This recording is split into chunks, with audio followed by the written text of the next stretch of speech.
Hey guys, welcome back to new video. आप सभी का स्वागत है मेरी यूट्यूब चैनल करुणा पढ़े। मेरा नाम आ चुके 6 स्टैंडर्ड की साइंस के साथ और आज के हमारे चैप्टर का नाम है साउंड। तो चलिए पढ़ाई करते हैं। सबसे पहला हमारा question, fill in the blanks with proper words.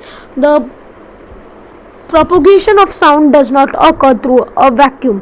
Noise pollution is a social issue. The noise which is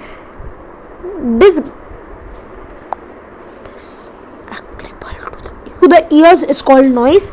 Noise have an adverse effect to our health. Second, answer the following questions. What is meant by vibrations? अभी vibrations क्या होता है? Vibration सबसे पहली चीज़ easy होती है, easy चीज़ होती है। अगर एक ही चीज़ बार बार echo हो रही हो या वो एक different types of waves में जा रही हो तो हम उसे vibration कह सकते हैं। An object that produces sound showing a certain movement. B, that is oscillated rapidly. The rapid oscillation is also called vibration. Vibrations are required for the production of sound. अभी देखो दो टाइप्स के vibrations होते हैं। सबसे पहले जो एको वाले वाइब्रेशन जो मैंने आपको बोला, दूसरी वाइब्रेशन ऑक्सीलेट रैपिडली। ऑक्सीलेट का मतलब टू एंड फ्रो मोशन। अभी जब आपके मोबाइल आपने वाइब्रेशन मोड पे रखा है, जब उस पर कॉल हो जाता है तो आपका मोबाइल वाइब्रेट करता है, ट्रिंग ऐसा ऐसा होता है। आपका मोबाइल भी उसके साथ हिलता है। क्यों होता है? क्योंकि वो वाइब्रेट कर रहा है और वो आगे पीछे आगे पीछे करता होता है आपका मोबाइल, और इस चक्कर में वो आगे जा रहा होता है एक सर्टन एवरी रिंग के बाद। और वाइब्रेशन होना चाहिए अगर तुम्हें साउंड प्रोड्यूस करना है तो दो टाइप के वाइब्रेशन होते हैं, हमने यहाँ पे सीखा। Next, second, explain with the help of practice example how sound is propagate through solids. Answer, a string telephone is one of the examples of propagation of sound through solids. It consists of two paper cuts joined through string. सबसे पहली बात, हमारे जो telephones होते हैं वो एक example ये है इनके प्रोपगेशन का। इनका साउंड एक सॉलिड की चीज़ होता है और ये दो पेपर कट्स के थ्रू भी ज्वाइन होने के कारण भी इनकी स्ट्रिंग्स हो सकते हैं। दूसरी चीज़, speaking into one of cups created sound waves which are converted into vibrations at the bottom of the cup. The vibrations travel along the string and they are converted back into sound waves at the another end of the person can hear what one had said. Okay, अभी ये बहुत ज़्यादा strange होने वाला है। अभी आपको एक कप लेना है, उसमें नीचे होल करना है, पेपर क्लब, प्लास्टिक कप जो भी, और फिर उस होल के थ्रू आपको एक स्ट्रिंग लेनी है और उसको उस होल से ज़रा बड़ा नॉट बांधना है एज पर वो स्ट्रिंग एक कप में फंस जाए, और आपको ये दोनों कप के साइड में करना है, दोनों स्ट्रिंग के साइड में।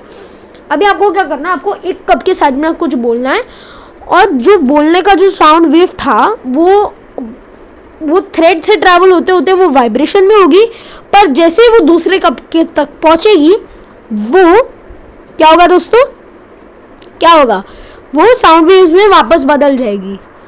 साउंड वेव्स में वापस बदलने के बाद आपको वो चीज़ सुनाई देगा या दूसरे वाले को सुनाई देगा। Light taps on one side of the table can be Heaton on the other side. ये भी सच है। अगर आप एक साइड टेबल है आपका, आप एक काम करो, एक साइड पे ना लाइट को ना एकदम ऐसा कनेक्टेड रख दो टेबल पे, और जहाँ पे कनेक्टेड है ना उसके ऊपर आपको आपका हाथ रख देना है। आप थोड़ी देर बाद महसूस करोगे कि वो जगह गर्म हो चुकी है। तो लाइट, ये सारी चीज़ों से भी हम ये देख सकते हैं कि एग्जाम्पल से कि साउंड और जो साउंड क्या है, वो साउंड सॉलिड्स के थ्रू भी पास हो सकती है।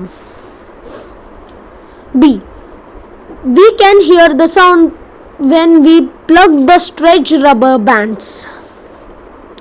हम तभी भी आवाज़ सुन सकते हैं जब अगर मैंने एक रबर बैंड खींचा और फिर उसको छोड़ा, तभी भी एक वियर्ड टाइप ऑफ साउंड आता है। वो भी एक साउंड का एक एग्जांपल है, जैसे साउंड प्रोपोगेट सॉलिड्स के थ्रू भी जा सकती है। What is meant by noise? Answer, a very loud और continuous noise has adverse effect on the people of the locality. Their hearing may get impaired, which can even lead to deafness. It can also be restlessness, irritability and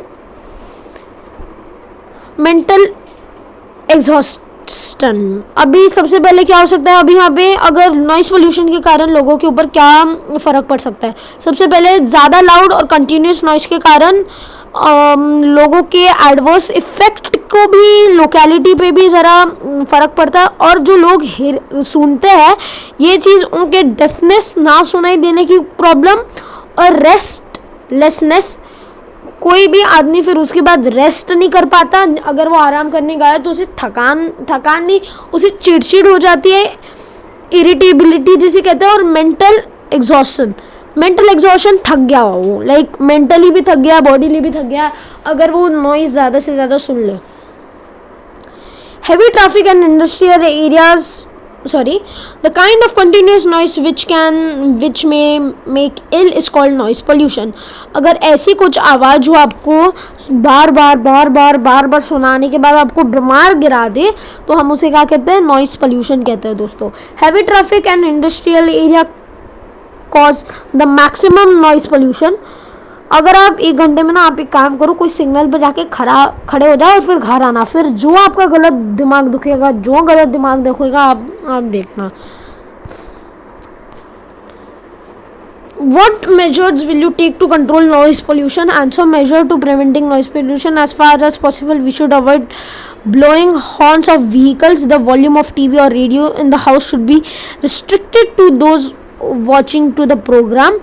Vehicles should maintain properly to reduce unnecessary sounds they produce. Factories, airports, railways station and bus stands should be located at proper distance away from the residents. Third, what should we do? Silencer on a motorcycle is broken. We should immediately change the broken silencer and repair it, else it will create noise pollution.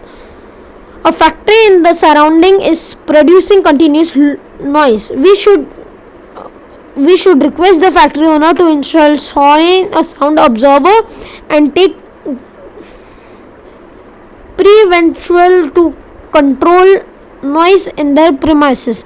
आज की बस नहीं। I hope आपको ये video पसंद आएगा। अगर video पसंद आएगा, वीडियो को लाइक, वीडियो को शेयर, चैनल को सब्सक्राइब और कमेंट्स में जरूर बताना आपको ये वीडियो कैसा लगा। तब तक के लिए गुड बाय।